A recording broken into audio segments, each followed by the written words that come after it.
Sure, ano yung maaaring ipataw na parusa sa mga bangkong lumabag sa panuntunan ng AMLAC?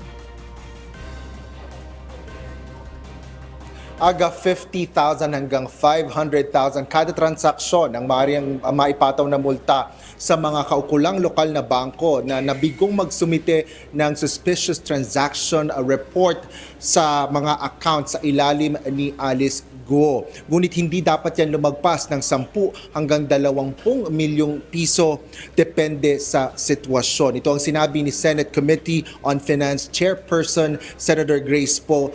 Alinsunod yan sa Anti-Money Laundering Act o AMLAC. Naungkat ang usaping ito kasabay ng isinagawang budget deliberation ng mataas na kapulungan ng Kongreso kaugnay ng proposed national budget para sa taong 2025. Kasunod ito ng pagsisiyasat ni Senate Deputy Minority Leader Risa Ontiveros kung ano ang mga hakbang na ginagawa ng Anti-Money Laundering Council o AMLC. Ito ay matapos masiwalat ang mga issue kaugnay kay Alice Guo na itinuturong konektado sa ilang illegal na operasyon ng Philippine Offshore Gaming Operator o POGO sa bansa. Ayon kay Senador Poe, kung mapapatunayan ngang nagkaroon ng paglabag ang mga kaukulang bangko sa hindi pag-uulat sa AMLC ng mga kahinahinalang transaksyon ni Alice Guo, mariring maharap sa iba pang criminal liability ang mga opisyal ng bangko nito na mapapatunayang nagproseso ng mga money laundering activities.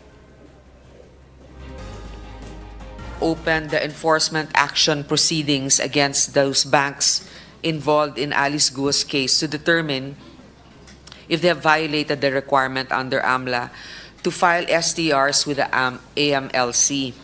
These proceedings are ongoing, and should the AMLC find that they indeed violated the said requirement, the AMLC will file formal charges against said banks where they may be liable for fines ranging from 250,000 to 500,000 per transaction, but not exceeding 10 to 20 million depending on the attendant circumstances.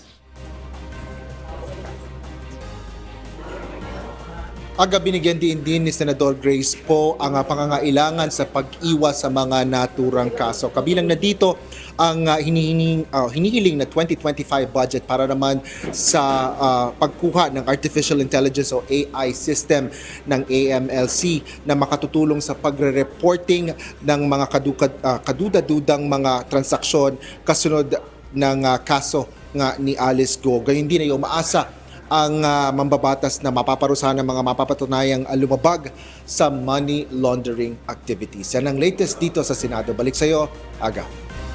Maraming salamat, Asher Kadapan Jr.